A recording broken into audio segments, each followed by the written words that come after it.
Hello guys, welcome back. In this video, I'm gonna show you how you can see your Facebook password if forgotten. So there are two ways to see your password. Number one is go to settings. After clicking on settings, now just scroll down and find Google. Here it is.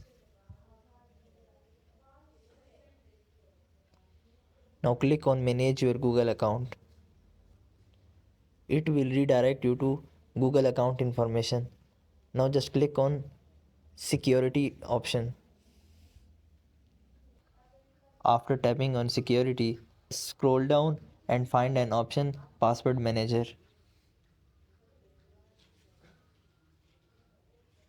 Here it is. Just click on password manager and it will provide you list of all websites. Now you can check password of any website here. Here is the first method, and the second method is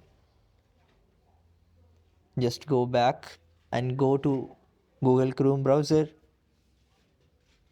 After opening Google Chrome, click on top right corner of the option. Now click on settings. Now here you can see an option password manager. Just tap on it. Here it is. You can also see your Facebook password here. I think it might be very helpful to you. So do like, share, subscribe. Thank you so much. Bye bye.